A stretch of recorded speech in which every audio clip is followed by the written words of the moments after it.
Télé Antilles, Jean-François Saint-Louis, le radio show. Bel bonjour, bel bonsoir, les mamans là, c'est sinon les autres cas égardés ti émission, comme d'habitude, gaieté de cœur et le sourire aux lèvres qu'on se retrouve, le programme, le sac à fête, sinon si vous préférez le radio show, émission diffusée sur Télé Antilles, Free, Orange et Bibox, et puis également sur KMT Télévision. On en profite pour saluer la Martinique, la Guadeloupe et la Guyane, et puis tout ça qui a regardé KMT Télévision aux Antilles, et puis aussi Télé Antilles, Télé PIA. Alors, aujourd'hui, Macari s'ouvre, ça fait nous plaisir parce que il fait partie, je dirais, de l'équipe Télé Antilles. Une fois par mois, il vient discuter, échanger avec nous. C'est le grand Philippe Pilotin. Quand on fait Philippe, on a tellement de choses à se dire, Philippe. Moi, je dis tellement de choses à dire, je ne sais même pas par quoi commencer. Comment va-t-il déjà, Philippe? Moi, nouvelle ou vieux frère, qui m'a les vacances à passer.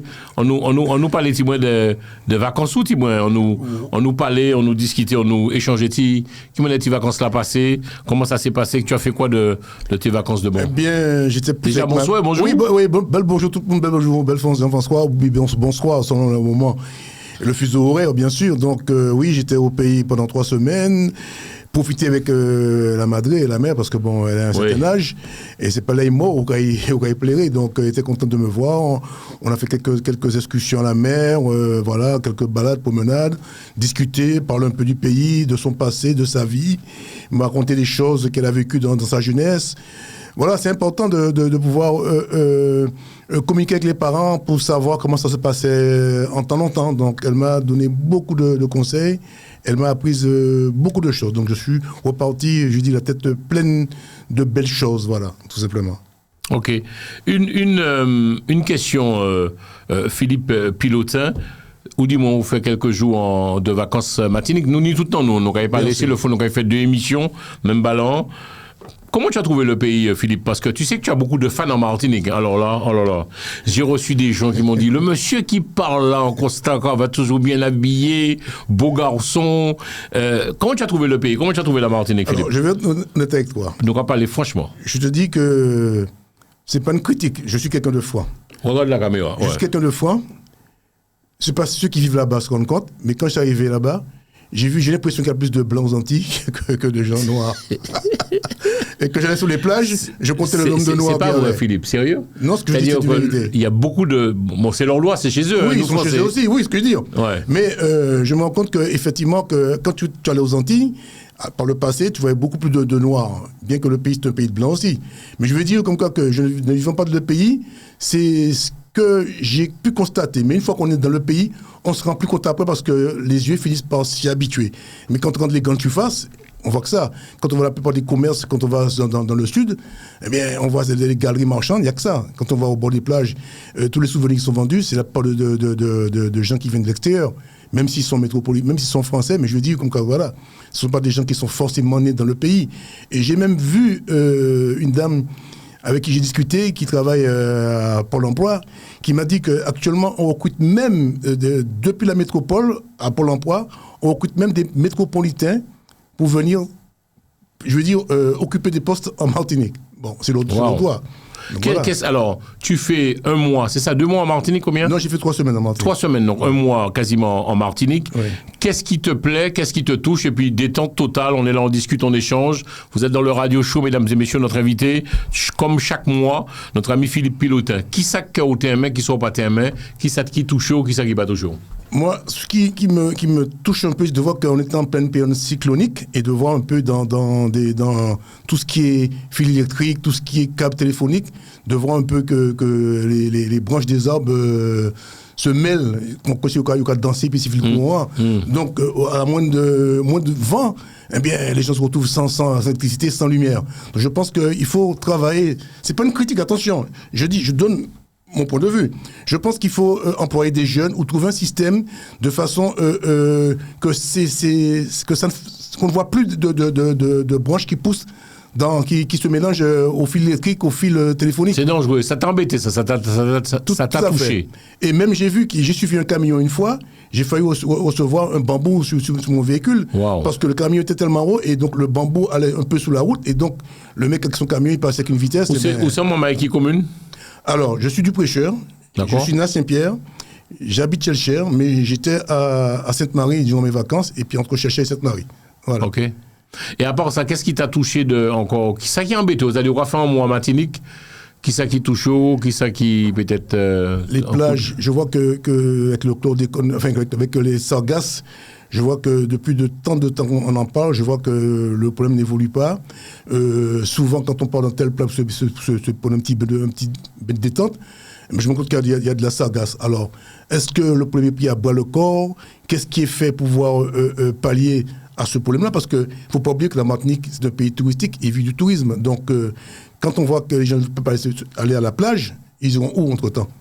Donc voilà, il y a tout ça aussi à prendre en considération. Ok. Philippe Pilotin, et on a parlé des choses négatives et sinon de positif. Pour toi, le pays avance, progresse ou...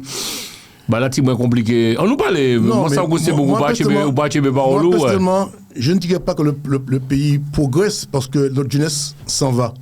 Ah bon? Notre jeunesse s'en va parce que j'ai constaté que beaucoup de jeunes partent, arrivant à un certain niveau scolaire, parce qu'ils ne trouvent pas de travail dans le pays, même si on demande de revenir. Mais c'est pas évident, parce que les banques ne suivent pas pour qu'ils puissent acheter des logements. Ils ne sont peut-être pas fonctionnaires déjà, il faut être fonctionnaire. Ensuite, comment dirais-je, il n'y a pas de place pour tout le monde dans le pays pour pouvoir travailler. C'est totalement faux. Vu le nombre il n'y a pas 100 000 postes, il n'y a pas 100 000... voilà. Et j'ai constaté une chose aussi, que beaucoup de gens m'ont dit qu'il y a un déficit dans le milieu hospitalier, c'est-à-dire au niveau de médecine. Quelqu'un qui veut prendre un rendez-vous pour les yeux, il faut attendre 6 mois, 7 mois. Quelqu'un qui a un problème de prostate, etc., c'est le même problème. Donc, et pourtant, on a des grandes surfaces tous les 50 mètres, en façon de parler. Alors que si on se réfère à une loi française qui dit qu'on ne peut pas avoir deux commerces à une distance trop courte. Et en Martinique, tout partout. Bien qu'on dit que, heureusement qu'il y a ça, parce que ça permet d'embaucher des gens de chez nous, heureusement. Mais je pense qu'il manque des cabinets dentaires, qu'il manque des médecins, qu'il manque des scanners, qu'il manque aussi des ophtalmos, des oculistes, tout ça. Il y a tout ça, il y a un manque. Donc, c'est pas normal, je trouve. Comment tu as trouvé le réseau routier, Philippe Pilotin, aux Antilles, en Martinique? Un mois, tu as fait, tu circulais beaucoup, tu avais ta voiture. Est-ce qu'il est important d'avoir sa voiture en Martinique? Alors, il est important d'avoir sa voiture en Martinique parce que, sauf si on décide de louer un appartement au bord de la mer, mais bon, c'est pas évident non plus parce qu'il n'y a pas 5 000 logements au bord de la mer. Il faut être logique. Il faut habiter dans les terres. Et puis, celui qui a dit un logement dans les terres va pas délaisser son logement et puis aller dépenser de l'argent inutilement. Mais c'est vrai que beaucoup d'embouteillages, comme partout, hein, donc je me suis rendu compte qu'il y a beaucoup d'embouteillages. Ouais. Des fois, je me pose la question, mais comment font les gens? Est-ce qu'ils ne travaillent pas? Est-ce que c'est des vacanciers? Mais nous, on n'est pas des vacanciers. Et puis, j'ai vu qu'il y a aussi, quand on va au Terre-Saint-Ville, c'est vraiment sale. Hein. Il ne faut pas se leurrer. Sérieux? Terre-Saint-Ville, c'est sale. Quand on va à Fort-de-France aussi, Fort-de-France, c'est sale. Fort-de-France, pour une capitale, je trouve que c'est pas une critique. En plus, on reçoit le maire de Fort-de-France cet après-midi, il sera avec Mike. Tu le dis clairement, Fort-de-France, Vinissal. Je ne dis pas qu'il est Vinissal, mais je pense qu'il y a, pour une capitale, il y a du travail à faire dans cette ville. Il y a du travail à faire. C'est pas beau. C'est pas beau, sincèrement. Les gens qui y vivent ne se rendent pas compte parce que leurs yeux finissent par s'habituer avec le paysage. C'est pas une critique pour critiquer, mais je dis comme quoi qu'il y a des choses à faire, Notamment quand oui, mais est-ce que c'est pas nous aussi qui peut-être sale aussi, nous n'y en manière, nous toujours pas qu'à prendre soin de ça, nous pas qu'à occuper de ça, nous, Philippe Pilotin. Il y a tout un ensemble. C'est apprendre aux gens de ne pas jeter des... Quand tu dis que Fort-de-France, c'est sale, c'est quoi? Sale, c'est-à-dire que c'est tout un ensemble. Quand on voit des papiers, on voit les caniveaux, on voit, par exemple, comment dirais-je, des gens qui crachent, par exemple, on voit des canettes de bière, on voit des voitures garées n'importe comment, on voit des gens qui vont à la sauvette, etc. Ça donne pas envie. Donc, le touriste, quand il vient, ça donne pas envie. Il n'est pas rassuré. Donc, il dit non, ça te coupe-gorge. C'est pas méchant ce que je dis. C'est ce que. On a le droit de t'entendre et t'écouter. Hein. Il y a beaucoup de gens qui me le disent, comme que Fort-de-France. Je crains Fort-de-France. Je crains Terre-Saint-Ville. Je suis désolé. Donc c'est une réalité. C'est pas si les gens ne veulent pas l'entendre ou ne veulent pas le voir, mais c'est une réalité. Voilà. C'est pas une critique pour critiquer. Et quand tu vas dans les autres communes, c'est pas mieux, Philippe Pilotin? Je dis pas que c'est mieux, mais Fort-de-France, c'est la capitale. C'est là que tous les gens ils débarquent, ils viennent. C'est là qu'il y a les centres névralgiques où les gens viennent acheter comment dirais-je, acheter des emplettes dans les différents... En Martinique, l'île aux fleurs, ça finit. Je sais pas où il y a les fleurs, mais j'aimerais bien savoir qu'il y a des fleurs. Je trouve que Fort-de-France n'est pas assez fleuri. Ah ouais? C'est pas assez fleuri Fort-de-France. Pour un pays qui s'appelle Lofleur, il n'y a pas assez de fleurs le long des routes, etc. Il y a une commune qui me plaît énormément, c'est Ajoupa-Bouillon. C'est une commune qui est toujours belle, toujours propre. Chaque fois que j'y vais, quand je passe à Ajoupa-Bouillon, je suis content de voir cette commune. Je trouve qu'elle est belle, que les herbes sont taillées, le gazon, tout. C'est mon point de vue à moi. Il n'y a pas que moi qui le dis, il y a beaucoup de gens qui le disent comme moi. Donc voilà. D'accord. Philippe Pélotin, mesdames et messieurs, il est cet après-midi notre invité. Nous parlons, nous échangeons. Il fait une fois par mois.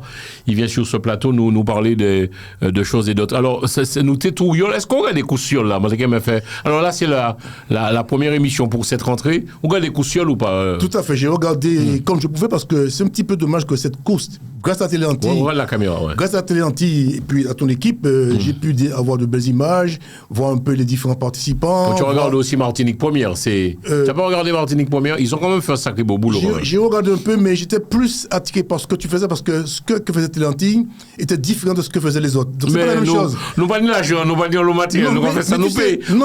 Mais alors tu as pu venir quand même nous voir une des arrivées, Philippe. Non, mais la vérité, quand je suis arrivé, c'était la fin du tutoriel. Je suis arrivé 2 jours après la fin du tutoriel. Mais j'ai suivi grâce à Télé Antilles, je dis la vérité. D'accord, ok. Tu parles ici, tu étais ici. Tout à fait. Tu n'étais pas encore parti. Non, pas parti encore. Donc je l'ai suivi et tu vois, le tout d'ailleurs, je l'ai vu d'une autre façon par rapport à ce que vous avez filmé. D'accord. C'est ça qui est important. C'est pas tout dit filmer les choses habituelles, mais voir ça sous d'autres facettes. Et c'est ce que Télé Antilles a fait. Donc bravo. C'est gentil. Bravo, non, j'ai de la vérité, c'est une réalité. Bravo.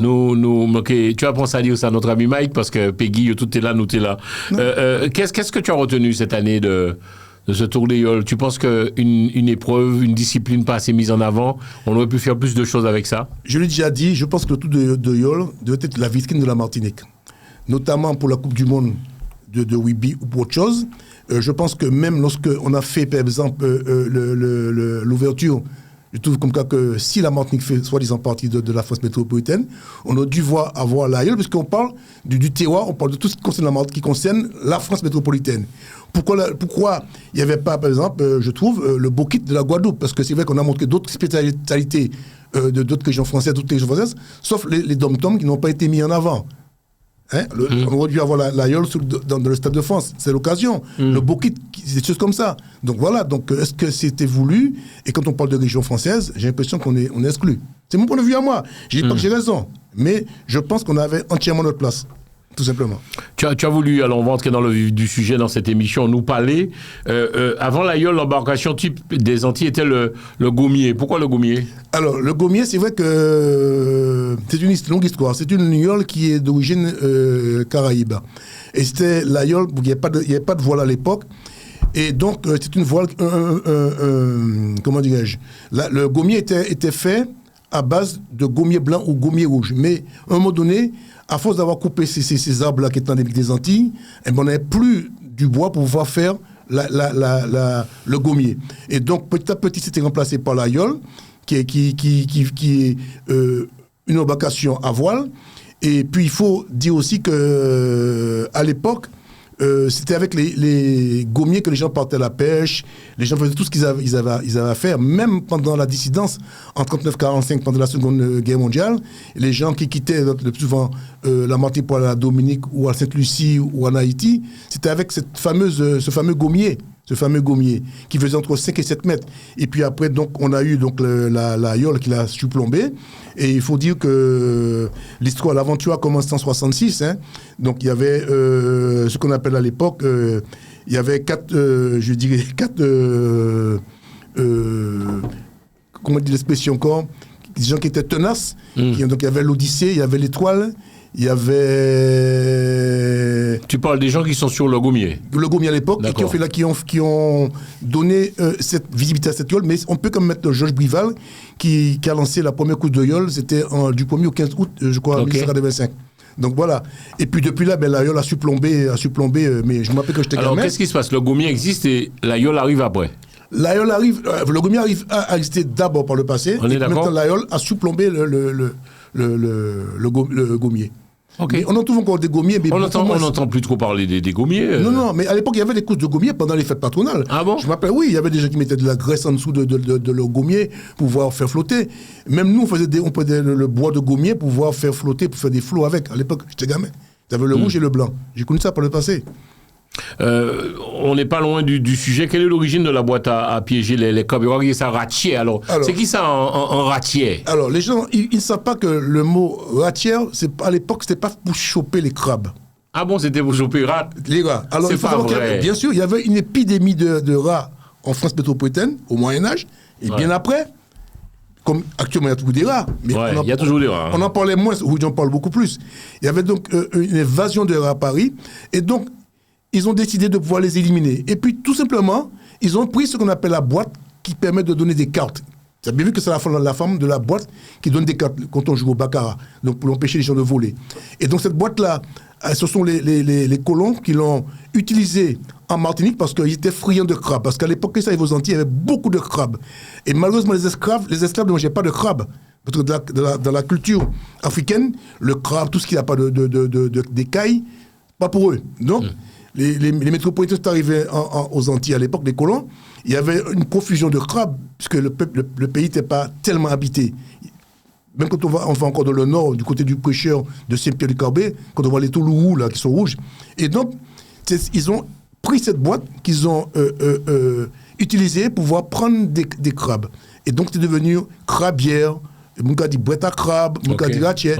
Mais au départ, c'était pas fait pour piéger les crabes, c'était pour pouvoir piéger les rats, tout simplement. Mais c'était le même principe. Le même principe. Ils ont pris là, c'est une boîte qui permet de donner des cartes pour empêcher que les gens puissent être trichés. Et donc, est-ce qu'on ça fait un ratier? Bien sûr, j'en ai. J'aurais dû emmener une, si je savais ça. La prochaine fois. Le ratier, c'est facile à faire. Oui. C'est facile à faire une ratier? Oui, c'est facile à faire, oui. Oui, c'est facile à faire. C'est un piège? Oui, c'est un piège, mais c'est facile à faire. Est-ce que le crabe, tu le manges le crabe ou pas, Philippe? Je suis pas très crabe parce que le crabe. Alors, il y en a qui disent que c'est pas bon de manger. Moi, je mange pas de crabe. Sincèrement, parce que c'est une bête qui est sale. Oh! Le crabe, c'est un Philippe, attention, une des moments qui regarde nous, pas prendre côte, tu vas te faire incendier. Pourquoi dit ça? Regarde les caméras, pourquoi dit ça en la télé? Je te dis crabe que la salle. Le crabe, c'est une bête qui est sale. Parce que c'est un charognard. C'est un charognard. Je ne dis pas aux gens de ne pas le manger de crabe, ils font ce qu'ils veulent. Mais quand vous prenez des crabes, vaut mieux les nourrir pendant un certain temps, les purger avec du piment, des feuilles, des herbages, etc., pour le nettoyer. Mais le crabe, à l'origine, c'est un fossoyeur. Oh là! C'est un fossoyeur des mers, fossoyeur d'eau douce. Est-ce qu'on sait que le crabe, quand il mangeait mon mort, à l'époque, quand il n'y avait pas encore de cercueil, à l'époque, aux Antilles, il y avait ce qu'on appelle il y avait la lèpre aux Antilles. On enterrait les gens sans les mettre dans des cercueils. Donc les crabes, ces bêtes qui avaient un bataille, ils devraient manger. Des fois, tu trouves même des crabes dans le cimetière. Dans certains, à l'époque, maintenant, il y a des tombes en dur. Mais quand j'étais gamin, je voyais de ces crabes, ils étaient violets, ils étaient balèzes. Dans le cimetière, ils se cachaient dans les tombes qui étaient couvertes avec du sable de mer. C'est pas connu en Carenton. Ils se cachaient même dans le croc et derrière la croix. C'est ce que j'ai connu, que j'ai vécu. S'il y a des gens qui nous écoutent là, je sais qu'il y en a beaucoup, ils pourront dire que je dis la vérité, que c'est vrai ce que je dis. Voilà. Donc, crabe pas propre, ça pas bon du tout d'y manger ça. Parce que quelque part, il a mangé cochonnier et ou même quoi manger après. Mais il a qu'à nettoyer, il a qu'à laver. Comme je te dis, le crabe, moi je ne mange pas parce que si le crabe, je ne l'ai pas élevé, je ne l'ai pas nettoyé, je ne le mange pas. Mais le crabe, tout ce qui est tout taux de mer, ce sont des charognards. Tu peux chercher ce que je te dis, c'est charognards. Il y a une émission qui était faite, justement, qui prouve que ce sont des fossoyeurs de mer. Donc toi, tu le manges, eh bien, tout ce qu'ils ont mangé, qu'ils ont avalé, eh bien, se retrouve dans ton organisme. Voilà. Donc moi, un crabe, il faut... c'est pareil, quand tu prends par exemple les crevettes, c'est la même chose, c'est le même système. Ce sont des fossoyeurs qui vivent au fond de l'eau et qui mangent tout ce qui est sale. Voilà, tout simplement. Wow. Oui. Alors, tu sais qu'il y a tout un business autour du crabe quand même. Il y a le moment avec avant 200, 300 crabes. C'est quelque part quoi jouer un business là, alors on parle moi. Non, mais si crabe, là, écoutez, il y a des gens qui gagnent de l'argent avec, mais si crabe t'es vraiment bon, à part mon malade qui mange crabe. Ah ouais? Est-ce que mon malade qui mange caviar? Crabe là, t'es hors de prix. C'est clair. Bon, à la base, il paraît que le crabe était pour... Alors, tu peux nous raconter cette histoire ou pas? Pour les esclaves qui ne savaient pas trop quoi manger, c'est... Non, c'est quoi alors? C'est quoi l'histoire du crabe? C'est totalement faux. Les esclaves n'ont jamais mangé de crabe parce que déjà, dans la culture africaine, ils ne mangent pas de crabe. Dans la plupart des ethnies, ils ne mangent pas de crabe. C'est totalement faux. Donc, les gens, quand ils connaissent, c'était les métropolitains qui mangeaient, qui étaient friands de crabe. Après, les esclaves se sont mis à le manger, mais ça n'a pas été cuisiné pour eux. Particulièrement, c'est pas vrai. C'était les Européens qui étaient friands de crabe, de fruits de mer. Même maintenant, tu vas dans certains pays africains, eh bien, ils ne mangent pas des poissons comme le thon, tout ça, ils ne mangent pas, parce qu'il n'y a pas d'écailles. Ils ne mangent pas de chartou, ils ne mangent pas de poulpe, ils ne mangent pas de lambi. Maintenant, bon, il y a quelques jeunes qui s'y mettent, mais c'était comme ça avant, donc c'est totalement faux. Ce sont des histoires sordides qu'on raconte, c'est totalement faux. Alors, on aime bien quand tu viens, mesdames et messieurs. Philippe Pilotin, il est avec nous une fois par mois pour cette rentrée, nouvelle saison. Il viendra sur le plateau nous présenter des petites choses sympas. Tout à l'heure, il nous présentera des choses sympas sur le plateau. Nous parlons de choses et d'autres. Moi, quand salut toute ma Martinique, Guadeloupe, Guyane. Tu as beaucoup de fans, toi, aux Antilles. Hein. J'ai croisé bon nombre de personnes qui me disaient qu'ils te suivaient attentivement dans l'émission. On va parler du jeu, le Sebi. C'est quoi le Sebi? Parce que moi, on l'a tous entendu, ça. Le Sebi, c'est le jeu de dés, ça. Le jeu de dés, on appelle ça aussi Gun-Dé, Gunzo. Mais il faut savoir que le Sebi, c'est une déformation, tout simplement parce que, à l'époque, c'est vrai que les esclaves avaient imité ce que faisait le maître. Parce que le Sebi, c'est le craps. Alors, c'est Serbi ou Sebi? Sebi, même quand il dit Serbi. Ouais. Même quand il dit Gun-Dé, Gunzo, GD. Mais à l'origine, c'est un truc anglais, ça s'appelle le craps. Le craps. Quand tu recherches, tu vois le craps. C'est RAPS, le craps. Il faut savoir que beaucoup de choses qui sont aux Antilles viennent des Anglais. Et on ne veut pas le reconnaître. Ce n'est pas des esclaves, c'est totalement faux. Comme je le dis encore, la culture, le créole ne vient pas des esclaves. C'est totalement faux. Il y a des preuves, c'est totalement faux. C'est la langue du maître, c'est faux. Et donc, le service, parce que pendant le repos, eh bien, les esclaves essayaient de s'amuser comme ils pouvaient parce qu'ils n'avaient pas les mêmes activités que dans leur pays d'origine. Eh bien, donc, ils jouaient comme le maître avec ces dés qu'ils avaient fabriqués eux-mêmes. Et donc, lorsque le maître arrivait, le maître, à l'époque, avait peur de voir que les esclaves étaient réunis ensemble. Pour eux, c'était un complot. D'ailleurs, c'est resté encore dans l'idée de beaucoup de métropolitains qui dit pas plus de 3. Donc, ils avaient peur, ils craignaient. Et ce qu'ils faisaient, lorsqu'ils arrivaient discrètement, ils voyaient ces esclaves en train de jouer. Ils disent, qu'est-ce qu'ils font? C'est un complot. Et à l'époque, il dit, ah non, 7 billes, c'est qu'ils étaient ensemble, 7 billes. Et les esclaves ont simplement donné au jeu le nom de 7 billes parce qu'ils croyaient que le maître disait qu'il jouait au Serbie, tout simplement. Et ils ont même donné aussi ce qu'on appelle le flambeau, ce qu'on appelle la charletoune en Guadeloupe aussi. Ils ont appelé ça Sebi aussi. Donc, aux Antilles, on appelle le Sebi, c'est le jeu de dés. On appelle Sebi aussi quand il y a la autour flambeau, c'est ce fameux bambou où on met des fois une mèche de coton, où on met des trucs de coco là-dedans pour pouvoir allumer, tout simplement. Voilà. C'est d'accord. Donc, est-ce que ça continue à être joué ou pas? Alors, moi, j'ai connu le Sebi aux fêtes patronales. C'était un jeu où il y avait de l'argent qui circulait. Maman, il n'y a pas qu'à jouer Sebi encore. Il y en a qui jouent encore toujours. Il y en a qui jouent encore au Serbie, mais c'est vrai que ça a eu tellement une mauvaise gomme à un moment donné parce que les gens, c'est que c'est les gens à l'époque, c'est vrai, dans les Serbies, c'est qu'il y a des blessés, des coups de croisouet, coups de pète, tout ça. Et donc, tout ça, autour du Serbie, ça a laissé tellement de mauvaises choses. Du cas, plombé DA, t'as fait maléfice pour tes gays, un lot bagaille comme ça, etc. Donc, ça a un peu détourné les jeunes un peu de cette activité, qui était une activité qui avait lieu pendant les fêtes patronales, il faut le dire. Et puis, à l'armée aussi, on jouait le Gun-Dé, et puis entre amis, on jouait aussi, quand on était jeunes, on essayait d'imiter les anciens, les plus âgés que nous, on jouait aussi au Sebi, dans les cours d'école, etc. Quoi. D'accord. Tu sais jouer au Sebi, tu connais Bien sûr, je connais la règle. Donc, voilà. D'accord. Quand tu fais 7, tu as gagné, etc. Et quand tu fais 21, tu as gagné aussi. Quand tu fais 2 fois As, tu as perdu, etc. Quand tu fais 7 d'entrée, il y a des codes. Voilà. Donc, voilà. Il y a un mot que j'ai vu parce que tu nous prépares l'émission avec grand plaisir. Vous pouvez voir les questions. Tu m'as dit, Jean-François, on apprendra l'expression zobois. C'est quoi zobois? Un zobois, c'est une expression. Bon, je ne vais pas le dire, machin. Un zo, c'est dur. Un bois, c'est dur. Ouais, et donc, à l'époque, les gens, à l'époque, aimaient c'est une façon. Voilà. Ça veut dire, c'est mettre le doigt dans les fesses de quelqu'un pour l'emmerder, pour le faire peur. Donc, je me rappelle, quand j'étais gamin... Tu es sérieux, là? Non, je sais ce que je dis, oui. En zobois, c'est ça, mec? Oui, ouais. C'est quelqu'un qui te met un doigt dans les fesses, quoi. Ah ça, bon? Ça veut dire, oui, c'est ça que ça veut dire. Zobois. C'est pas dans les côtes, c'est dans les fesses. Oui, ou pas donc déshabillé. C'est vulgaire, ça, quelque part. Oui, tu n'étais pas déshabillé, c'est que le gars, il passait avec un photo, machin, tout habillé, quoi. Donc, c'était des machins, c'était pour t'emmerder. Et j'ai connu, quand j'étais gamin, des gens qui faisaient ça à certaines personnes. Et les gars disaient arrêtez, vous tout coup de l'entour, machin, avec babier, etc. Donc des gens s'amusaient à faire ça. C'était devenu. Bon, là, on fait plus ça maintenant. Si vous faites ça, tiens, il y aura attaqué au bon Ah faire. oui, Hein. parce qu'il faut comprendre que ça existait comme ce qui se passe aujourd'hui avec le jeu du foulard, etc., etc. Donc les gens, chaque période a amené son lot de choses, de manies, etc. Donc aujourd'hui, c'est vrai que ça a changé, mais à l'époque, c'était le zoubois qui était un truc à la mode. Voilà, tout simplement. On continue, mesdames et messieurs, pardon, on continue à discuter et échanger. Alors moi j'aime bien parce que Philippe m'amène de ces expressions. On va parler de oh bijoul. C'est qui ça? Oh bijoul.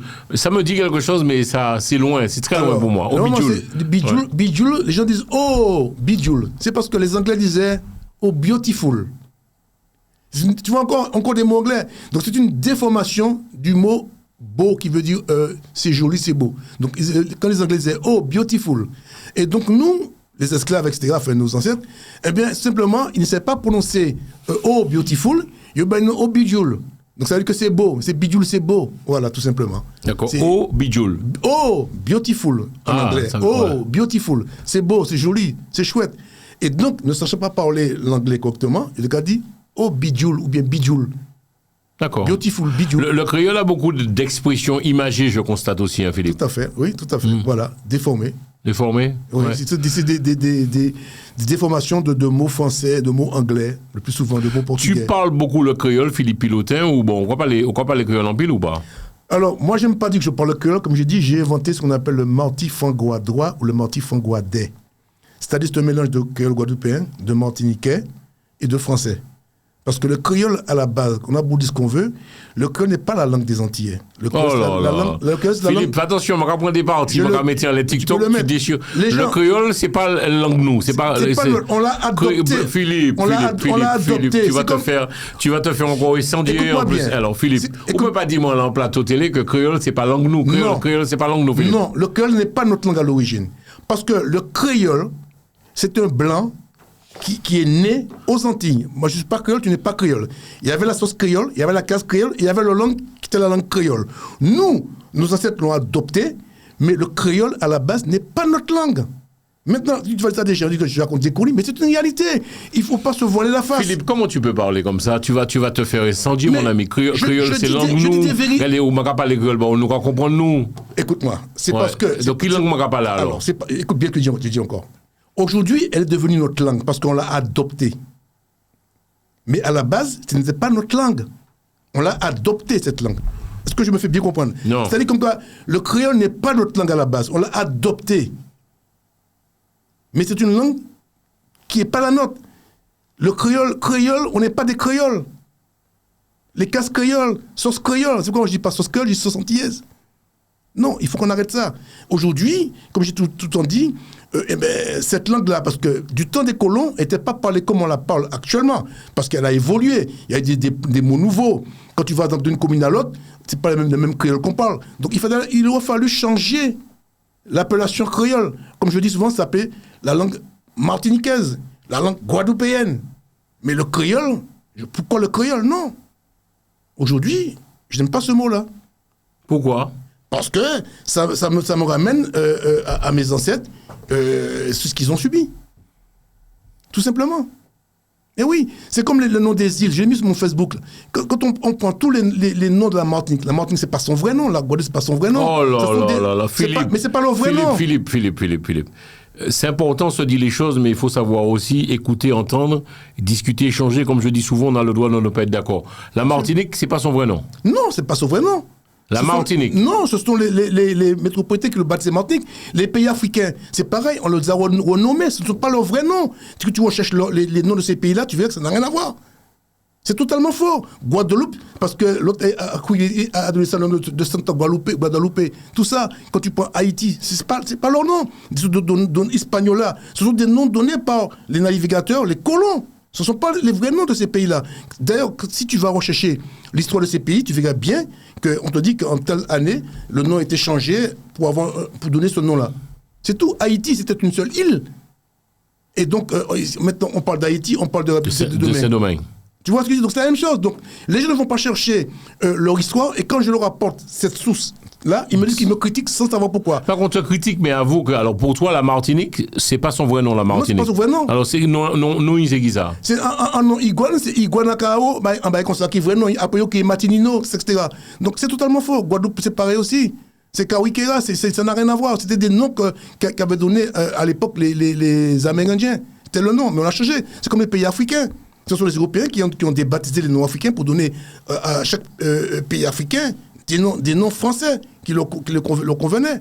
Mais si tu recherches, tu verras bien, puisque j'ai même mis sur mon Facebook les noms des îles de la Caraïbe. C'est tout. On te dit souvent, Philippe, tu es un peu, on va dire, borderline, c'est-à-dire tu es à côté un peu de... Il y a des choses qui te dérangent dans cette société. Donc tu nous le dis, Martinique, c'est pas son vrai nom. Non. C'est le nom qu'a donné les Européens quand ils sont arrivés aux Antilles. C'est tout. Voilà. L'Amérique, c'est pareil. Tous ces continents, tous ces États-là, ce sont des noms français. Ça n'a rien à voir. Ça n'a rien à voir. Tu peux chercher ce que tu dis, tu verras. Comme j'expliquais aux gens la question de doudou. Ils n'ont pas compris ce que j'ai dit. Le mot doudou... Alors là, ça fait un wow. Non, mais les gens... Ça fait un gros buzz, ça. Doudou, c'est... Les gens ne veulent pas comprendre. C'est comme bamboula. Aujourd'hui, les gens vont essayer de mettre le mot bamboula dans le bon sens. Dans le sens que c'est bien, c'est machin. Mais à l'époque, quand ce mot-là a été inventé, c'était pour dénigrer le noir, bamboula, etc.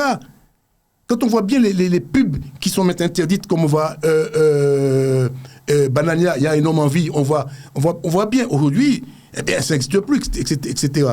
Donc, je dis, le mot doudou à l'époque n'était pas un mot qui était bien, qui veut dire comme mon amour, ma chérie. C'est totalement faux. C'est au fil du temps que les Antillais ont donné un sens, un bon sens. Tu prends le mot zouk. Le mot zouk, c'est une insulte. C'est un cul, ça veut dire. Le mot zouk, ça veut dire cul. C'est un mot arabe.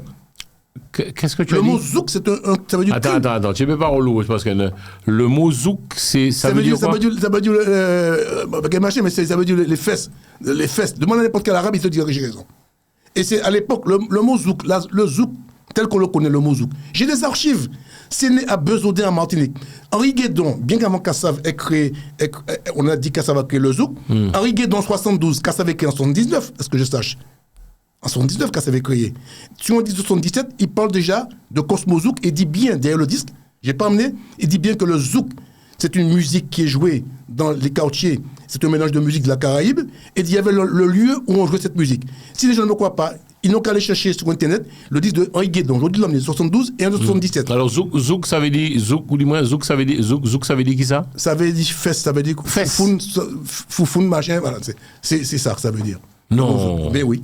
Mais zouk, c'est danser, oui. danser, zouk, quoi, Philippe. L'autre dit arabe fizouki. C'est dans ton cul, ça veut dire. Ah bon? Mais oui. Et zouk n'a pas la connotation de danse encore vous là.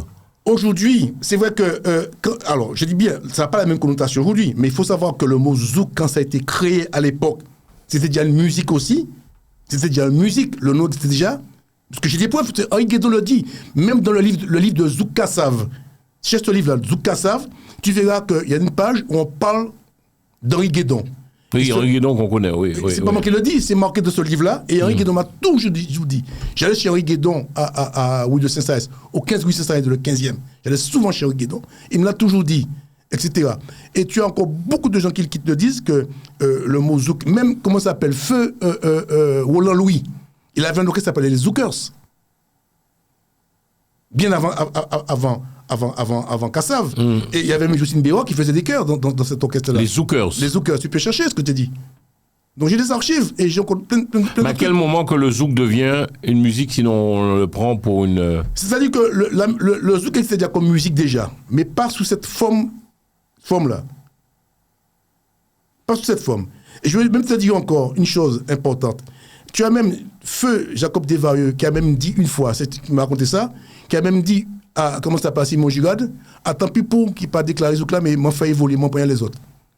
Ah ouais? Tu as dit quoi? Regarde les caméras. Je te dis, ça de source informée. Tu as Feu, je te dis, Jacob Desvarieux, qui a dit à, comment ça s'appelle, à Simon Gigade, que zouk là, m'en prend les autres, tant pis pour les autres, m'en déclaré, m'en prend zouk là en les autres. Donc, c'est pas moi qui le dis. Il faut savoir que il y a même comment ça s'appelle, Gordon Deston a sorti un livre qui parle du zouk. Relis ce livre, tu verras si je raconte des conneries à ce qu'il dit. Je dis pas, attention, j'adore Kassav.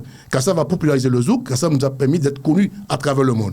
Mais je veux dire que si on recherche l'histoire du mot zouk, le mot zouk n'est pas né avec Kassav, le mot zouk n'est pas une musique sous le nom de sous Kassav, cette musique existait déjà, et c'est un lieu où on jouait cette musique. Et je te sors le vinyle où c'est marqué derrière en 72, sur le livre de Zouk Experience ou Cosmo Zouk, et tu vas même chercher le disque de 78 de Roland Louis. Il y a un morceau qui s'appelle Monter pas croisé, Zouk, rythme Zouk.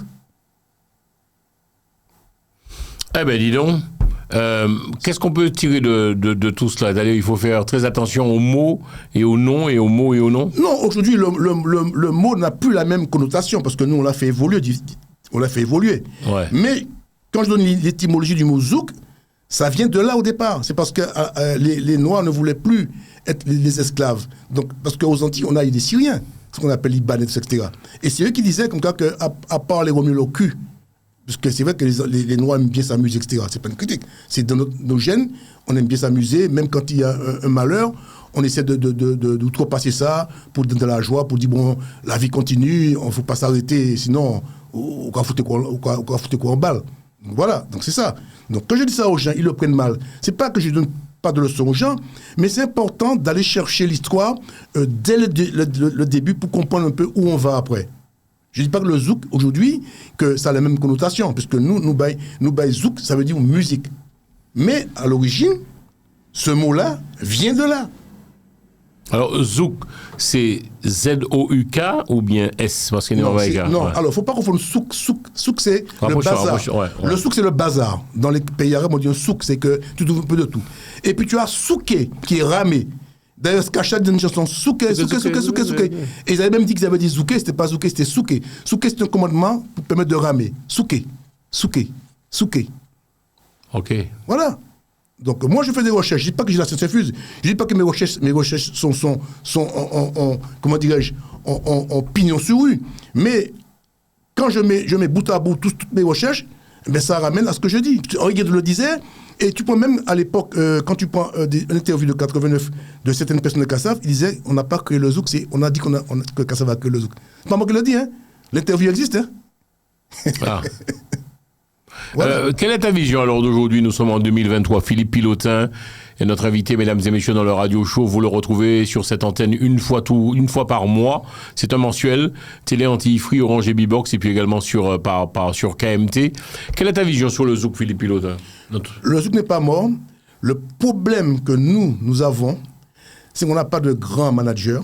On n'a pas de gens capables d'aller dans les grands médias pour pouvoir faire connaître cette musique-là. Le problème, c'est ça.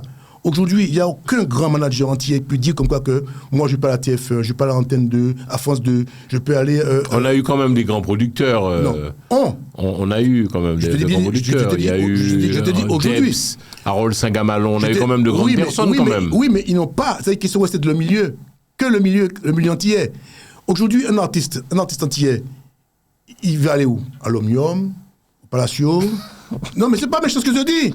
Il va peut-être faire... Non, mais c'est une réalité. Il ne faut pas se voiler la face. On n'a presque plus de boîtes de nuit antillaises aujourd'hui. On n'a plus de boîtes antillaises à Paris. Je pense que tu le sais très bien. Ouais. Dis-moi la vérité. Je ne mens pas ce que je dis. Non, ta franchise me touche et m'émeut. Et quelque part, ne va pas m'appeler me dire après de couper parce que je coupe rien dans cette émission. Je ne coupe pas, c'est une vérité. Donc, je ne coupe tu le dis clairement. Oui. On n'a pas de boîte de nuit à Paris. Je te dis, il n'y a pas longtemps.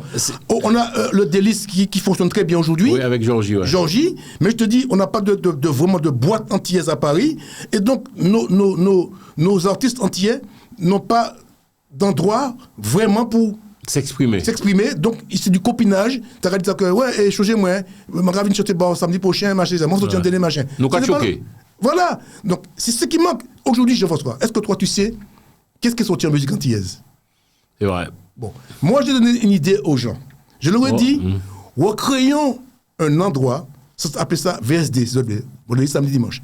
Voyez avec un commerçant antillais dans Paris, parce que Paris, il faut que ce soit un endroit qui est quand même abordable, que les gens puissent venir plus facilement. Comme autant de Babès qu'au Chochoir. Je ne dis pas de vendre des vinyles là-dedans. Mais ce qui est important, c'est aujourd'hui, tout se fait par téléchargement. Mais ce serait bien que tout tous ceux qui font de la musique, parce qu'avant, l'autre cas, Barbès Rochechouart, tu savais qu'est-ce qui sortait en musique haïtienne, en musique dominicaine, en musique c'était lucienne, en wenge, rayonnaise, au Mexique, en salsa, tu savais tout ce qui était sorti. Aujourd'hui, tout le monde n'a pas la possibilité d'aller sur les réseaux sociaux et tout le monde n'a pas la possibilité de mettre ça en téléchargement. Pourquoi aujourd'hui ne pas créer une structure qui s'appelle VSD, vendredi, samedi, dimanche, je veux dire, et dire à tous ceux qui ont sorti un single ou de la musique, qu'ils amènent ça dans ce lieu-là, et quelqu'un qui est chargé de passer tous les morceaux nouveaux, de faire la pub, comme du temps de Barbès Rochechouart, et toi tu viens, les gens viennent. Donc ça serait déjà une bonne chose que là, on permettrait de se rencontrer, de voir des gens qu'on n'a pas vus pendant des années, de discuter avec des gens, etc., de rencontrer des musiciens, etc. Et puis dit, bon, ben, le gars, il dit, ben, ce morceau-là m'intéresse. Eh bien, dans le magasin même, on vend des clés USB vierges. Le gars, le responsable qui est là-bas, télécharge les morceaux. Et puis voilà, c'est encore plus facile. Et là, c'est tout bénéfice, puisque là, il n'y aura pas d'argent à donner aux plateformes, etc. Il y a des choses qu'on peut faire. Faut pas qu'on me dise comme ça que oui, mais le CD est mort. Non, donc, c'est pas vrai. En gros, il nous manque une économie. Mais nous l'avions avant cette économie. Mais malheureusement, on n'a pas. Regarde tout ça. Aujourd'hui, combien d'orchestres qui viennent en France entière? À l'époque, tu avais. Moi, je dis que chapeau. Je l'avais dit, tu vois. On me disait que j'étais fou. Quand j'avais dit que lorsque Debs, lorsque Rhythmodis vont disparaître, la musique antillaise, pour la trouver, c'est difficile. Aujourd'hui. Tu avais dit quoi? J'avais dit à l'époque que si on n'y prend pas, parce que tout le monde a déclaré, c'est producteur, c'est machin, mais ils n'ont pas pignon sur rue. Ils ne peuvent pas aller mettre leur CD ni à la Fnac, ni nulle part. Eh bien, c'est ce qui t'est arrivé à un moment donné. Quand tu allais à la Fnac, tu demandais la musique antillaise qui avait son rayon, et à un moment donné, on était de la musique du monde. Ah. Parce que pourquoi? Eh bien, tellement de gens ont dit on peut faire nos CD nous-mêmes, le vendre sur le manteau, le faire dans les concerts. Donc, ils pensaient qu'à la communauté, mais manque de peau. Ce qui se passe le plus souvent, c'est que quand tu avais des gens qui arrivaient de partout en France en vacances, ils disaient tiens, je vais à la Fnac, je vais voir qu'est-ce qui sont sortis en musique antillaise. Aujourd'hui, on n'a pas qu'à trouver ça. Ils ne trouvaient pas ça à l'époque, à un moment donné. Maintenant, il y a le téléchargement. Mais le téléchargement, qu'est-ce qui est sorti vraiment, qui est sorti en musique antillaise? Donc, il faudrait un lieu, parce que nous, les Antillais, on a une particularité au niveau musical. Ce serait bien de créer cet endroit-là, comme je dis, et que tous ceux qui font de la musique amènent leur musique dans cet endroit-là, et que le gars, il le passe, et les gens viennent écouter ce qui est sorti, et dit, au lieu d'aller télécharger sur Internet, ça c'est sorti, eh bien, je prends une clé USB, tel morceau, tel morceau. Je t'arrête, Philippe, parce que c'est important que nous progressions un peu dans la réflexion. Le fait que nous n'ayons pas de discothèque, parce que j'ai une époque où il y en avait beaucoup, il y a eu la 5e dimension, la main bleue, le diamant noir, le galion, la pointe des Antilles, la Strauss, et c'est important que nous ayons ces boîtes de nuit. C'est important, mais on n'a pas su que l'Antille a amené de l'argent plutôt pour les autres. Oh là, regarde la caméra. Oh là je te dis, les boîtes de nuit antillaises... Je trouve que l'émission est très belle aujourd'hui. Les Antillais ont enrichi musicalement, comme au niveau, même au niveau de l'alimentation, on enrichit les autres. On ne s'enrichit pas nous. Oh là. Mais c'est une réalité. Je pense quoi. Waouh. Dis-moi qui est Antillais, qui a un grand marché ici en commerce et c'est pas une gomme de l'argent. Ouais. Dis-moi. Les gens ils vont me dire, mais pourquoi il dit ça? Mais je dis une réalité. Justement, pourquoi tu dis ça? C'est une réalité. Mais c'est la vérité ce que je dis. C'est clair et net. C'est clair et net. Les Antillais amènent de l'argent dans les boîtes de nuit pour qui? Pour les Antillais, c'est pas pour les Antillais, c'est pas vrai. On a enrichi beaucoup d'autres communautés. Pas citer non, boîte de nuit, mais en gros, on a enrichi beaucoup d'autres personnes. Bien sûr, alors qu'on a pu faire notre truc. Même, comme j'ai tout le temps dit, si les artistes se mettaient entre eux, ils étaient solidaires, ils auraient pu dire, ben, on nous montait en machin. Comment on dit, même politiquement, les artistes auraient pu peser et avoir ce qu'ils voulaient. Regardez Ballon Antillais qui est sportif, qui est musicien. S'il crée une association, il y aura pesé politiquement. Nous pas solidaires ici à Philippe Pilotin. On n'est pas assez solidaires. Beaucoup de gens, mais la présidente est tournée, il y a qu'à foutre au coup de langue dans l'eau. Qu'à foutre joie. Ben oui. Je dis pas que. Moi, j'aime pas dire ça ouvertement parce que je n'aime pas non plus salir ma communauté parce que c'est vrai que l'étranger. Quand tu dis ça, tu es un peu. Moi, je me dis que c'est valable pour toutes les communautés, Philippe Pilotin. Oui, voilà. Mais nous. Pourquoi je dis ça? Parce que nous, on doit se battre contre nous et contre les autres. Parce que les autres ne se battent pas contre eux. C'est ça la différence qu'il y a. C'est pas que tu comprends un peu mon raisonnement. Vas-y, tu as dit quoi? Je dis que nous, on a un problème grave, c'est qu'on doit se battre contre nous-mêmes et contre les autres. Tu vois la différence qu'il y a? Ouais. Donc c'est ça le problème. Donc il faut déjà qu'on soit solidaires entre nous-mêmes pour pouvoir affronter l'autre. Mais tant qu'on part disperser... Il y en a beaucoup qui disent, je l'ai entendu, parce que il y a tellement de gens qui sont venus sur ce plateau nous parler de ça, Philippe Pilotin, qu'on manque d'un leader. Peut-être s'il y a un monde que nous CP suivre lorsque la communauté est en difficulté, en souffrance, il y a un problème, il faut agir tout de suite. On n'a pas de leader, Philippe Pilotin. Je te dis, les gens disent ça, les mêmes qui disent ça, c'est les mêmes qui tirent à boulet blanc. Je vois par exemple, comme je dis, moi j'attends rien de personne. J'essaie de mettre en avant les gens de chez nous, notre communauté, qui font des choses. Les métropolitains, les gens d'ailleurs me disent, mais c'est magnifique ce que vous faites, monsieur Pilotin. On dit hommage à vos artistes, vous les mettez en valeur, vous parlez. Qui c'est qui me tire à boulet blanc dessus? Mes compatriotes. Qui m'envoient des messages, pourquoi on fait ça, mon amour qui t'en battait, ça passait, vient dépêcher, etc. J'ai vu que tu fais ça, ouais. Et je te remercie, puisque, en toute honnêteté, j'ai été impressionné. Tu m'as rendu aussi un hommage en m'écrivant un petit poème. Je t'avouerai que recevoir de l'amour, j'ai rarement eu ça de la part de quelqu'un de la communauté, rarement même. Je te promets, hein, j'ai été étonné. Tu m'as rendu tu m'as fait un poème donc de Philippe Pilotin en hommage. Même ni dit maladie. En fait, on n'a pas l'habitude à ça, quoi, recevoir autant d'amour. On n'a pas l'habitude. Hein. Jean-François, mes parents m'ont donné beaucoup d'amour, et moi, je donne aux gens de l'amour. Moi, ouais. Si les gens pouvaient lire dans mon cœur, ils verraient que je suis franc, ce que je dis. Je ne cherche pas à jouer un rôle. Ceux qui me connaissent savent comment je fonctionne. À un temps, pas ta main. Donc moi, je reconnais, Jean-François, on a tous des défauts. Tu as des défauts comme moi. Mais je reconnais en toi ce que tu as fait. Combien de monde t'a fait? Si pas tu fais ça, ce quand tu es là, on dit, est-ce que Pierre Paul est là? Donc, il faut arrêter à un moment donné. Il faut savoir aussi reconnaître la valeur des gens qui font le travail, leur dire, on t'aime, c'est bien ce que tu fais, on est fiers de toi. Et moi, ce que j'ai voulu te dire, je l'ai fait parce que ça vient de mon cœur, c'est une réalité. C'est tout. Je t'avoue que ça m'a énormément touché. J'ai même envoyé le poème à ma fille elle me dit, wow, papa, c'est vrai parce que on a tellement l'habitude de ça. En fait, nous qui faisons, nous qui réalisons, on a tellement l'habitude qu'on vous défonce que ça va dire Philippe. Ça m'a touché, c'est-à-dire que on n'a pas l'habitude de ça. Demande le mot. Est-ce que ce sont le reste de notre esclavage qui fait ça, que c'est ça encore? Je ne dirais pas ça, parce qu'aujourd'hui, moi, j'ai pas été esclave. J'étais à l'école comme le français. Donc, les gens qui disent qu'on c'est l'esclavage qui fait ça, pour moi, c'est un faux prétexte. C'est quoi le problème? Le problème, c'est parce qu'ils ne veulent pas te donner la peine. Il y a une forme de jalousie. Quand je vois des gens, j'ai écrit un poème, par exemple, pour Simon Girard. Oui. Il y a des gens qui critiquent Simon Girard, il ne mérite pas ça. Faut pas. C'est comme Ibo Simon. Ibo Simon, comme je dis, moi, je ne regarde pas le côté il n'aimait pas les Haïtiens, etc. Moi, je ne rentre pas dans ton truc. Je ne rentre pas dans le côté sexuel du mec, etc. Je regarde ce qu'il a fait, qu'est-ce qu'il a apporté pour la communauté, quelque part. Je ne dis pas qu'il était tout blanc. Tu comprends ce que je veux dire? Mais nous, on ne sait pas regarder les choses. Je pense quoi? Quand je vois les peu de moyens que tu as, comment tu te donnes. Les gens se rendent pas compte que quand ils regardent la télévision, ils voient des trucs qui sont contents de dire c'est super. Mais si ça veut dire le travail, est-ce que le scorio là pourrait gâter tête ou tout ça? Comment je vais faire? On paye ma lumière, etc. Donc, à un moment donné, il faut qu'on arrête à un moment donné. Qu'on arrête. Qu'au moment donné, on dise que, dis, ben, je fais quoi? Moi, on va faire ça, mais souvenir un problème. Dis-moi, moi, j'ai un machin, je peux beaucoup de force, je peux même un machin. C'est ça qu'on ne sait pas faire. Chinois qui a fait, Arabe qui a fait, Africain qui a fait. Pourquoi on ne peut pas faire, nous? Je ne comprends pas. Je ne comprends pas. Moi, j'ai aidé beaucoup de gens. Des fois, j'ai des costumes que je n'utilise plus. Ben, je dis à un tel, moi, ça ne va pas ni là, en porte costume, on va des costumes. Attention, je ne vais pas mépriser, hein. Mais au lieu de j'étais, moi, si je ne pas en mon communauté, me profiter de sa manie. Je fonctionne comme ça, tu vois. Et ce qui nous manque. Et le jour qu'on va fonctionner comme ça, je pense qu'on ira très, très, très, très, très loin. Tu penses que uniquement quand il y a de la détresse, des catastrophes, cyclones, incendies, pour nous marcher, pour nous bouger. Il faut nous faire en permanence. J'en pense quoi? En permanence. Venir pour dire, je pense quoi? Samedi, on veut te voir, est-ce que vous avez un coup de main pour un machin? Pas ça, moi. Vous avez peine, vous avez un machin. Comme une force là. Est-ce que vous avez un machin pour transporter un camion? Mais l'homme, c'est pas notre génération, notre société qui, malheureusement, se disperse, Philippe? Non, on est venu trop individualiste. Parce que même voir nos enfants de nos jours, eh bien, ils sont dans une maison. Les parents, ça ne passe toute la maison. Ils ont les portables toute la journée. Il y a une télévision en chambre là. C'est ça. Voilà. Et donc, il n'y a pas de contact. Donc, il n'y a pas de machin. Moi, à mes enfants, je leur impose. Enfin, maintenant, ils ont pris le pli du petit. Et bien, le vendredi ou le samedi soir, ils sont leurs petits-enfants, tout, mes petits-enfants, ils viennent dîner ou déjeuner avec moi. Et c'est comme ça tout le temps. Je suis fier. Et puis, on se raconte un peu de tout, on parle de rien, de tout. Ça crée des liens. C'est ce qui manque, ce lien social qu'il y a. Tu as des parents, ils ne voient même pas le gamin.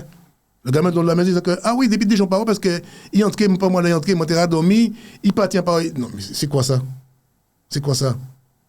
Donc, nous sommes coupables de ce qu'on sème. Ton ressenti, Philippe Pilotin, sur l'arrivée d'Internet, bonne ou mauvaise chose? Parce que j'ai l'impression que Internet a gâché beaucoup de choses. Aussi, les réseaux sociaux. Le gamin, il rentre dans sa chambre, il se ferme, il ne sort juste pour manger, il retourne dans sa chambre. On le connaît tous, ça.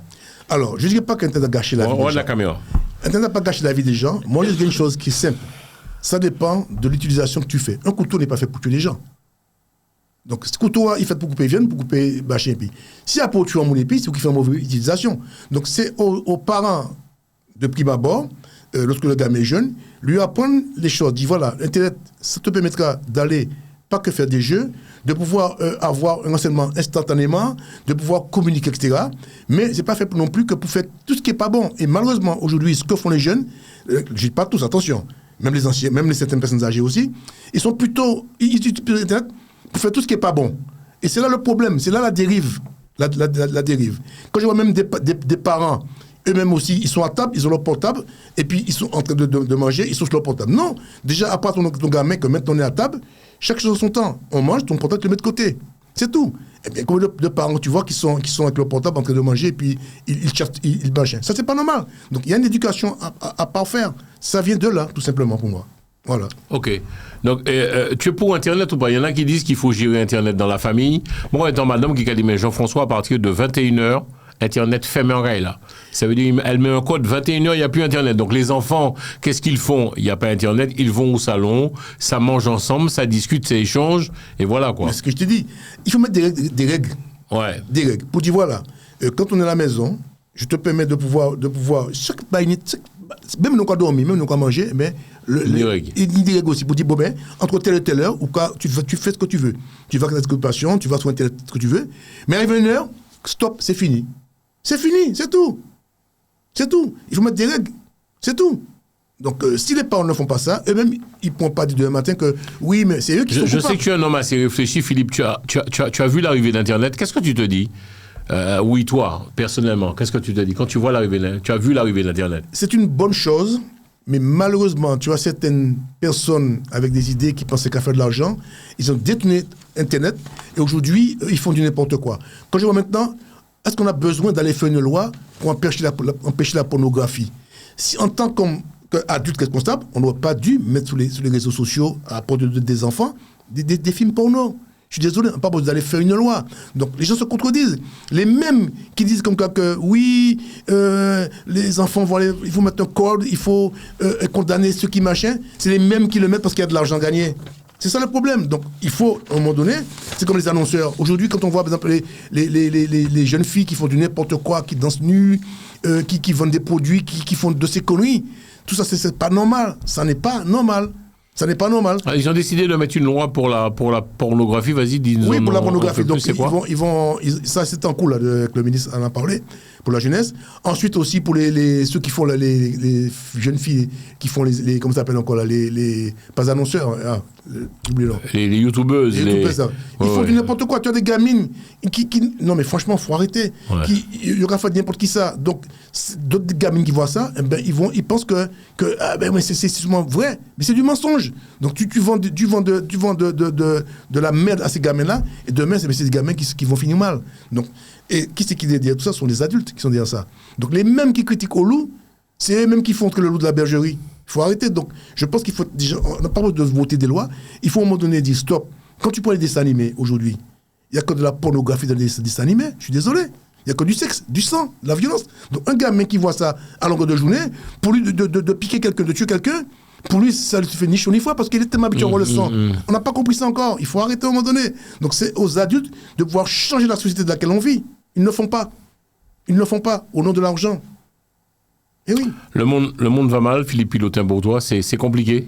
Le monde va mal. Je pense que le monde a dit qu'il a passé tchou pour tête. Ah ouais? Oui, tchou pour tête. Et dans tous les domaines. Dans tous les domaines. Dans tous les domaines. Quand on va aujourd'hui, on te dit, par exemple, il n'y a pas d'argent, par exemple, pour pouvoir sortir des gens de la rue, pour faire des écoles, mais on trouve de l'argent pour faire de la guerre. On trouve de l'argent pour monter de l'espace. Je ne dis pas qu'il faut monter de l'espace. Il faut arrêter. Quand tu vois le nombre de gens qui sont sans domicile, qui n'ont pas d'argent, des gens, il n'y a pas d'argent pour acheter, par exemple, des appareils de pouvoir faire des scanners. Mais on trouve de l'argent pour aller péter des bombes qui coûtent combien de millions. Tu vois, donc je me dis, il y a un problème. On nous prend soit pour des cons, ou il faut une révolution pour faire changer les choses. Toi qui as pris l'avion, tu l'as constaté. Même dans l'avion, j'ai constaté ça cet été, mais je savais que ça existait. Mais on peut avoir Internet dans l'avion. Tu as vu ça? C'est terrible, ça. Hein. Mais aujourd'hui, il y a quand même. Je pense que au niveau des avions, ça a régressé quelque part aussi. Dans certaines lignes, ça a régressé. Ah ouais? On ne cite pas de nom, mais bon. Ça a régressé. Je trouve qu'il n'y a pas de propreté. Il n'y a pas comment je le dis. Donc, j'ai sur 3 compagnies l'an dernier. On donne pas de nom. Oui. Ouais. Et je me suis rendu compte comme quoi on te fait payer un tarif exorbitant. Et franchement, quand tu vois la même distance vers les États-Unis, où les gens sont plus confortables et payent beaucoup moins cher, ça, c'est pas normal. Donc, alors, on considère que les Antilles, on est la poubelle de ces compagnies, mais par contre, pour pouvoir attirer les Américains, on est prêt à les faire voyager pour €1 et confortablement. C'est pas normal. Parce que Air Force, pour la citer, c'est la seule compagnie à l'époque qui n'était pas dans le rouge par rapport au Dom-Tom. Tout le monde le sait parce que c'est les réseaux sociaux, c'est pas pour les critiquer. Parce que, bon, c'est vrai que lorsqu'ils étaient interdits d'arriver en Afrique, en Chine, partout, les Dom-Tom, c'est les Antilles, ils ont fait le beurre, puisqu'on a bien vu pendant le Covid, beaucoup de métropolitains partaient en vacances et que les gens avaient même gueulé pour dire, on ne comprend pas pourquoi il y a le Covid et qu'on laisse quand même les gens voyager venir aux Antilles. Rappelle-toi bien. Donc, est-ce que pour toi, un Antillais doit chaque année rentrer chez lui aux Antilles, partir aux Antilles ou essayer, s'il peut, de voir autre chose? Le Canada, les États-Unis, partir en Afrique. Qu'est-ce que tu en penses, toi, Philippe Pilotin, ton ressenti? Tout à fait. Les voyages forment l'homme, forment la jeunesse, comme on dit. C'est important. Et moi, ce que je serais d'avis, c'est d'imposer à l'État de créer pour les Antillais un tarif préférentiel pour pouvoir partir aux Antilles, comme pour le Corse, comme pour d'autres. Parce que nous, on n'a pas la continuité territoriale. Parce que tu sais que le touriste, des fois, il paye moins cher son billet d'avion pour partir aux Antilles que nous. Et en plus, ils ont l'hébergement compris. Je sais de quoi je parle. Tu as des gens qui payent 800 € le voyage, mais tout compris. Ils ont le petit déjeuner ou le repas du soir et l'hébergement. Alors que toi, tu vas payer 1800 € et tu n'as rien derrière. Donc finalement, ce que le touriste n'a pas dépensé, c'est nous qui faisons la compensation de ces compagnies derrière. Ils ne disent pas, c'est une réalité. C'est vrai ce que je dis, c'est une réalité. Nous, on paye pour les autres. Ça, c'est pas normal. Et il ne faut pas me dire le contraire, je ne peux pas plus B. Comment tu arrives à faire, sous le même avion, pour des vols qui coûtent 400-500 €, alors que moi, tu me fais payer 1800 €? Explique-moi. Et que je vois, ce ne sont pas des gens souvent qui sont de chez nous, des gens qui viennent, et ils ont l'hébergement tout compris. Alors que moi, je n'ai pas l'hébergement compris. Il y a un problème. Quel est ton regard, Philippe Pilotin, sur les élus qui vont commencer à venir ici en radio et en télé aussi? Ils font bien le job ou bien c'est compliqué? J'ai l'impression que plus ça va, plus les choses deviennent aussi compliquées aussi pour nos élus. C'est pas qu'ils font pas le job, c'est qu'on ne donne pas la possibilité de faire leur job. Parce que ce sont des élus marionnettes. C'est des élus marionnettes. Ah bon? C'est-à-dire qu'ils sont élus, mais ils n'ont pas le pouvoir de décider de faire quoi que ce soit. Il faut demander à la mère patrie de la France. Ils ont beau gueuler, dire ce qu'ils veulent, ils vont aboyer aux Antilles. Le peuple va dire, ouais, nous pour mieux un tel, nous pour manger un tel. Mais ces gens-là, ils n'ont qu'un pouvoir lorsqu'ils arrivent à Paris. Ils n'ont pas le pouvoir de décider. Le peuple, ils sont là, c'est pour histoire de dire qu'ils ont un siège, ils ont un chauffeur, ils ont les avantages, mais ils n'ont pas le pouvoir de décider. C'est une réalité, ce que je te dis, Jean-François. Pour me parler, combien élus, Guadeloupe, Martinique, La Réunion, même moi j'appréciais beaucoup, mais on n'entend plus, le petit gars le petit Calédonien qui avait fait un speech à l'Assemblée nationale pour son premier match. Il disait, il était stupide de voir qu'eux, ils gagnaient bien leur vie, mais ils ne payaient pas. Le vêtement. La nourriture, couper, chiffrer, tout ça, etc. Et on venait de là pour acheter des vêtements et c'est pas de la merde. Tu vois, etc. Wow. Donc, il a dit, bon, après, il était rappelé à l'autre, bon, est-ce qu'on a donné la parole après? Il a donné la parole. Donc, ça prouve bien qu'il y a un mensonge. Il y a un mensonge.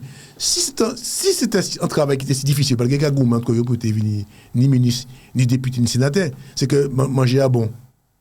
Manger à bon. C'est tout. Et ces gens-là, après, une fois qu'ils sont morts, ben, ils ont l'enterrement à vie qui payait. Et ils ont 5 000 € de retraite par mois, il paraît. Oui. À l'époque, je m'appelais sénateur, ils avaient de l'argent qu'on donnait lorsque nous, on arrivait, cadeaux, tout cas des bagages. Donc, tu vois, les gens, ils sont coupés du monde. Ils sont coupés du monde. C'est une réalité. Voilà. Alors, cette émission sera divisée en deux parties. Tout à l'heure, tu nous présenteras les bonnes vieilleries que tu nous as amenées, je dirais. Qu'est-ce qu'on peut te souhaiter, Philippe Pilotin? On peut te contacter où? Parce que j'aimerais quand même qu'il y ait un échange dans cette émission. Si je veux discuter, échanger avec Philippe Pilotin, je peux te contacter sur les réseaux sociaux? Sur les réseaux sociaux. Philippe Pilotin, tu l'écris comment? Alors, Philippe Pilotin avec un seul L, 2 P, parce que pourquoi j'ai pas de 2 L dans mon nom? Parce que je vole pas pour l'instant, et 2 P parce que je mange beaucoup. Et Pilotin, c'est Pilotin. Philippe. D'accord. Et puis donc je suis joignable sur mon Facebook, parce que les gens me voient, j'ai plus de 100 000 visites par jour sur mon Facebook. Ah ouais, quand même. Ouais, parce que les gens voient un peu ce que je mets un peu à travers le monde. Hein. Il y a plein de gens qui me croisent dans la rue. Tu es très suivi, en fait. Tu passes un peu de tout. Tu es quelqu'un d'assez... Voilà, toujours célibataire ou pas, Philippe? Parce que... Je ne parle pas de ma vie privée, parce que tu sais pourquoi? Ça peut me poser des problèmes par la suite. Donc, tu vois, je ferai de statu quo. Parce que c'est pas que machin, c'est que moi, je ne parle pas de ma vie privée de mes enfants. Parce que tu sais que les gens cherchent à savoir qu'est-ce que je fais, que je deviens. Et souvent... Ils sont curieux. Ça met des histoires... dans la famille, tu vois. Sérieux? J'ai remarqué ça. L'émission de télé que nous faisions, c'est... Non, c'est pas l'émission de télé, mais c'est que les gens cherchent à savoir si madame est blanc, si noir, si jaune, si guadeloupéen, si martiniquaise. Chacun sa vie privée. Voilà, donc les gens après ils font des machins. Ouais, il m'a épié en martiniquaise, il m'a épié en guadeloupéen, pour un machin, tu vois, des conneries comme ça. Et moi, je suis pas dans ce trip-là, donc je préfère, tu vois, m'abstenir de parler de ça et de parler, tu vois, de choses qui intéressent tout le monde. Tu vois ce que je dis? Pas mais je dis, hein. En privé, je parle de ma vie privée avec des gens que je connais, même toi, on peut parler en vie privée. Mais ouvertement, non. Et tu as bien vu que maintenant les politiques et tous les gens dans le milieu, même sportif ailleurs, ne parlent pas de leur vie parce qu'ils se rendent compte comme quoi que c'est la pire des conneries à faire, malheureusement. Ok, Ibel. Alors, les moments de l'émission, bout d'émission fini, le radio show avec notre ami Philippe Pilotin, dans l'espoir que vous aurez et que vous avez passé un bon moment. Nous prenons rendez-vous la semaine prochaine. Le radio show se termine. Vous connaissez le principe, émission diffusée sur Télé Antilles, Free, Orange et Bibox, et puis également sur KMT Télévision. À très bientôt, je vous aime. Au revoir. Télé Antilles, Jean-François Saint-Louis, le radio show.